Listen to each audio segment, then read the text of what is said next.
Welcome to the Business Shop Podcast, where our guests speak on meeting the challenges of entrepreneurship, as well as offer tips and advice on business, marketing, technology, and more. Whether you are a newbie or a seasoned professional, this episode is for you. I am your host, Audrey Wiggins. Let's chop it up. Before we get started, quick shout out to Perry Mason, my cousin, for the new music. What do you think? Leave me a comment. Find his music on Apple Music as well as Spotify. That's PerryMason, Perry Mason. Thanks, Trace. Love the new music. Hello, Chop Squad. Audrey Wiggins here, your host. I'm excited as usual to be with you and bring you one amazing guest, Kofi Maafo. And he is a partner, a co-owner with Bloom Bar, and it's located in Atlanta, Georgia, as well as over in Accra, Ghana. So we're excited to learn about their journey as restaurateurs, business owners, and entrepreneurs in a very exciting space, entertainment and activities. A little bit of background about Bloom Bar and our partners here. So it was a vision by lifelong friends, as I just kind of alluded to, Keith Edam, as well as Kofi Maafo. There was just a way really to bring the love and elevated hospitality to their home and create a must-visit open-air bar experience for Canadians and tourists alike. And by creating career opportunities in hospitality and providing unpretentious five-star service for everyone, Bloom Bar has become a model for new venues, elevating the nightlife and hospitality industries across West Africa and beyond. And since its founding in 2017, Bloom Bar has been the preeminent nightlife destination in Ghana's capital, Accra, renowned across the continent for its signature down-to-earth ambiance, carefully curated cocktails, expert mixologists, and intimate vibes. So I'm excited to have him here today. We're going to talk more with Kofi on the other side of this message. Knock out your competition with Altogether Marketing. We elevate your brand. Take a stance with your business name, logo, the tagline, your colors, even the fonts for your business. And then jab left with your website, jab right with core values. Back up with product experience and bring it on with you. Visit altogether.biz and let us help you create a knockout brand. Kofi, welcome to the Business Chop. Thank you, Audrey. Thanks for having me on your platform. Yes, you're welcome. I'm excited to have you here today and learn more about what's behind this Bloom Bar and hospitality. But don't get an opportunity a lot to talk with restaurateurs and people in the hospitality industry. So this is going to be very exciting for me as well as our audience. So if you can, just share more of the story behind the founding of Bloom Bar and, what was the inspiration there? Bloom Bar, founded in 2017, was something that came up, I would say, from our serial entrepreneurship endeavors. And I say this because at the time, I had tried in different industries to try and make a living. And in as much as I had always had the passion for hospitality, I didn't believe that I could have done it in 2017 because we were thinking we needed a lot of funding to get it done, to be honest. Yeah. And it just came in when everything kind of came to a standstill in our lives, and it kind of happened simultaneously. Adam was living in New York then, and I was in Accra, Ghana. And when things came in at the standstill for him and for me, you kind of want to fall as an entrepreneur. You fall on the passion or things comes to you naturally to try and make a living from. So we started our research as far back as 2016, and we had always put everything we wanted to do on the back burner. But in 2017, when everything came to a standstill, we felt like, we've been doing the research. This is where we are now in our lives. We see the opportunity. Let's go for this. Let's make it happen. And it started off as a cocktail bar, to be honest. Okay. 60 capacity space on a rooftop. Oh. And we hit the nail so much on the head that after 2 weeks of operations, we were just the place everyone wanted to be. From the first week of opening, it got bigger and bigger and bigger until we couldn't even take the crowd anymore in Wow. the location that we first started. That's crazy. That's like right off the the roof almost. You're barely. It was You amazing. We didn't see this paint coming. was still wet. Oh, I'm sorry. Go ahead. No, we didn't see it coming, to be honest, to the point where the building we're located in was it was like a hotel apartment building. We were located on their rooftop, and they had to shut us down because it was just too much for their building. Wow. Yeah, tenants were complaining, and they shut us down on the 1st of January 2018. Mm. So that was my New Year's gift from them. And when they shut us down, it took us about 3 months to find a new location. And this new location, I remember before we would go there, everyone would tell us, it's not going to work if it's not a rooftop. It's not going to work because what you guys brought into the city was beautiful. That rooftop vibe, the scenery is what will work. But we believed in the product. We believed in what we were selling. We believe that we have identified an audience that are looking for something that is non-pretentious, that gives value for money. So we went for this space, and that took us into a space that had a capacity of about 1,500 seated comfortably. So it took us to the next location, and it took off from there. It never came back down. And it was beautiful seeing the growth of Bloom Bar, seeing the impact that it made in the society and also in the lives of all the people we employed and even people who encountered our service. It was amazing. Wow. So what do you think that success was, going back to the rooftop for a quick second and, coming into, the physical enclosed space? What do you think it was that first week when people just went up to that rooftop? What was it that really made that connection that made people, really crowded out like that?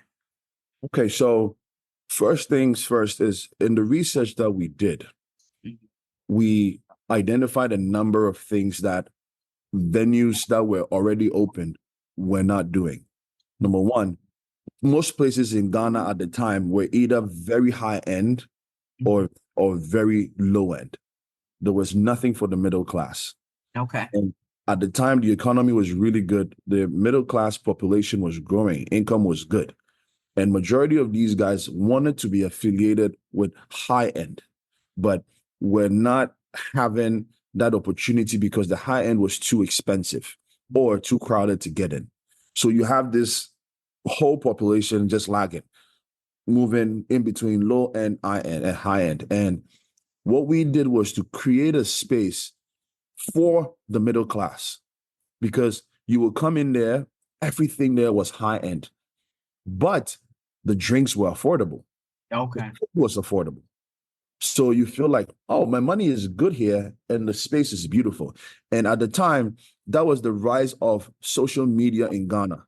So the word got around easily through Twitter. So a lot of people started posting their experience over there. And a lot of people, obviously within the same circles, started to trickle in. And this was around December 2017 when everybody's already looking for a place to have fun. And I don't know if you've heard about December in Ghana, but December in Ghana is the time that everyone kind of wants to just let loose. They've gone through the whole year and it's just time to party. It's our biggest tourism time of the year. We have a lot of visits. Yeah, we have a lot of visits from Europe and from the Americas. Everybody comes in because that's the time you want to be in Ghana. That's the time hospitality is popping. That's the time that hospitality in Ghana is just something else. So you have all these people in town and everybody was just coming there because the drinks were affordable. The place was beautiful. It's something to post and share with friends. And then it started that whole trend of sharing your experience outside. So that is how people connected to the space. Okay. Yeah. Wow.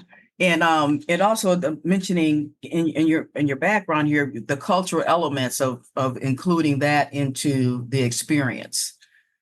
Yeah. So we're coming from the States or Europe or wherever, and we're coming to Ghana. We're getting that experience. The music just did it for them.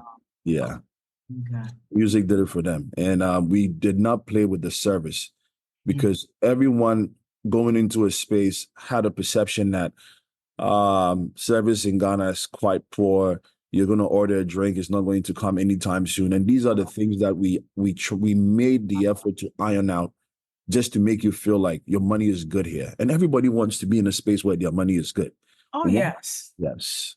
One thing that we also did that really won was a lot of high-end spaces in the day would make you buy out a seat before you can sit down. So they tell you as a minimum spend of $250 to sit in this section or that section. Oh, wow. Yeah, Bloomberg broke away from sections. We don't believe in VIPs. We believe that everyone is a VIP. Provided that you are coming in here to spend money, your money is good here. So we will make you feel like a VIP.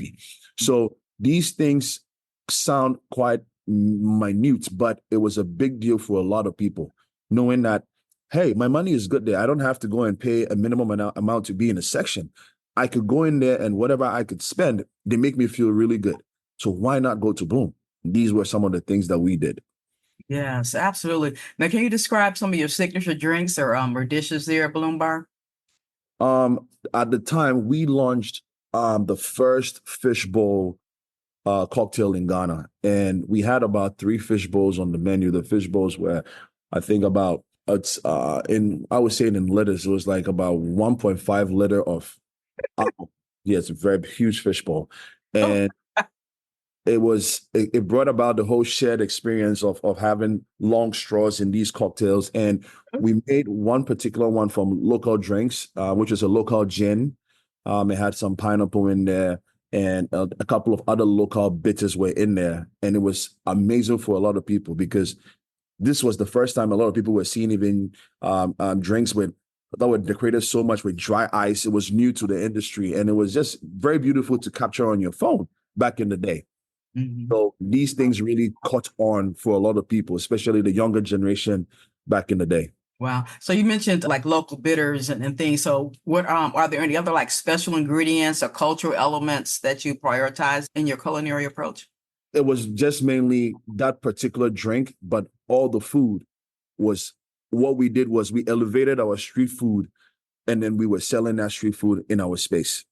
So a lot of people who would crave to go outside and have something from the street, but due to certain hygiene reasons, don't want to do it, we elevated it and presented to them in our space. And these are things that you crave for all the time because we grew around these things. So they could have like the fried yam, they could have like the fried turkey, they could have like the kebab, suya kebab. All of these things are street food, but we found a way to beautify these things, make it very clean and presentable, and we were having these things as the cuisine within our space. Can you share a key learning or insight that has shaped your approach to entrepreneurship in the nightlife and hospitality industry? That's a very deep question because the way hospitality is, once you have passion for it, you learn every day with a different experience. Because that this question can be answered in what has shaped me when it comes to even like recruiting staff, what has shaped me with regards to how we manage funds, what has shaped me with regards to how we run the operations. It's been a lot of different experiences that I have learned, but the one that has stood out the most for me is I am not stuck in my ways and I'm always willing to learn. Mm-hmm. And this is because having the opportunity to go to an Ivy League, I studied at Cornell. Okay. What I studied in school for hospitality has changed my entire outlook for the business of hospitality. The entire school program has changed my life because now I look at my business and I believe I'm restaurant smart as well as corporate smart. So I'm approaching my business differently. I'm thinking I look at different dimensions now when I'm making a particular decision. That how does this affect us on the restaurant level so it doesn't stifle creativity, but at the same time, how do we save money on the corporate level? Okay, so I would say the part that changed my life the most is going into that Cornell program and how I'm impacting the knowledge there back into my business for future purposes. Yeah, that's powerful right there. It's because it is a business. It's not just, from my vantage point of being a patron. The fun side is nightlife, bright lights, like you said, fancy cocktails and good food. There's a business, there's a structure Yeah. behind what makes that run and allows me to come into your location and and have a good time. So where are the locations now that so people, whether we're traveling or wherever, how can we get to a Bloom Bar? And you can give a show on your website too. Right now, we are located in Atlanta, Buckhead, to be specific. Okay. We are not hard to find. We are, if I could put an address up, it's 3195 Roswell. We are very close to the Buckhead Theater. We are like 30 seconds walk from the Buckhead Theater, about a minute walk from Buckhead Village. So, yeah. Okay. And this is an international show, so I'm not just located in the US. So okay. But if anyone would find us in Ghana, we are located in Accra, but we'll be open in December for a big show and beautiful experiences once again. So that is where we are. We are both located in Accra and Atlanta, Georgia, United States. Awesome. What is your website, Kofi? You can get us on bloombarglobal.com.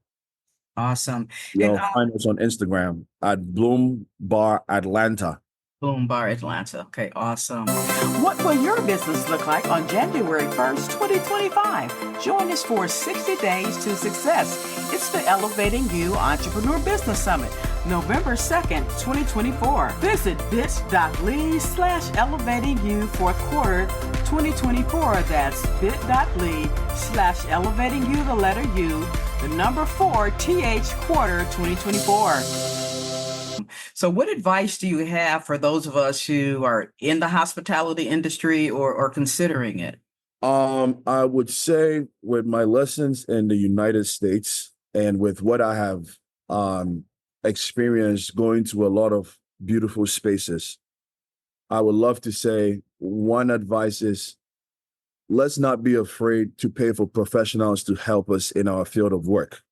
Because I've in studying the hospitality space in New York and even in Atlanta, to be specific, I've realized that a lot of Black-owned spaces are not bringing in professionals to help us structure or even bring the signs to our build-outs in our spaces. We tend to want to do things ourselves. Mm-hmm. And sometimes we lose out the essence of putting proper systems and structures in place.